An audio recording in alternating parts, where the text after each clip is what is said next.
tous. Alors je voulais faire une deuxième vidéo sur la sortie automatique avec cette fameuse distance à respecter, vous savez, pour que la voiture se déplace. Donc là vous voyez, je reste autour de la voiture et j'avais planifié donc un point de destination sur le téléphone. Donc en fait elle doit aller à gauche.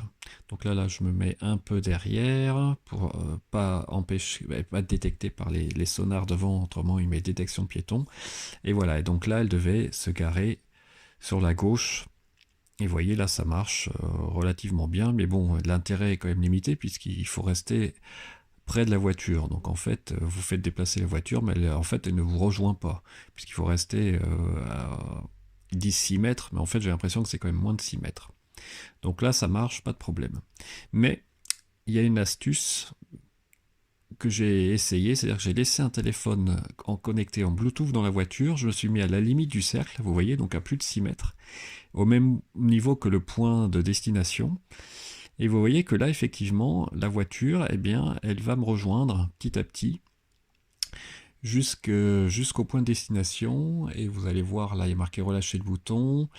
Et il y a marqué priorité piéton. Donc, elle utilise tous ses détecteurs, ses sensors pour vérifier ce qu'il y a autour d'elle. Et vous voyez, là, je suis obligé de reculer, en fait, parce qu'autrement, elle met détection piéton. Donc, elle s'arrête. Donc là, effectivement, ça marche. Et vous pouvez être à plus de 6 mètres de la voiture. Alors après, j'ai fait un autre test, c'est-à-dire que je me suis mis en mode sortie auto, mais juste pour qu'elle avance ou qu'elle recule. Et donc là, je me suis mis assez loin, à plus de 25 mètres, et je fais marche avant, et vous voyez, la voiture avance. Alors elle va s'arrêter à un moment, je sais pas trop pourquoi, donc il y a comme une limite, hein, elle va pas faire comme ça 50 mètres jusqu'à vous suivre, mais là c'est effectivement possible de la faire avancer tout en n'étant pas juste à côté de la voiture.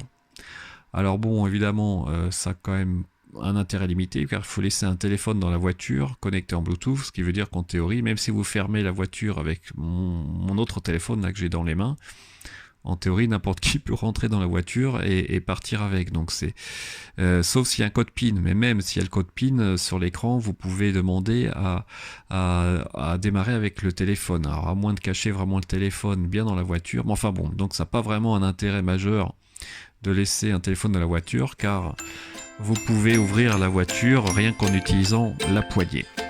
Voilà, bah écoutez, j'espère que la vidéo vous a plu et je vous dis à bientôt.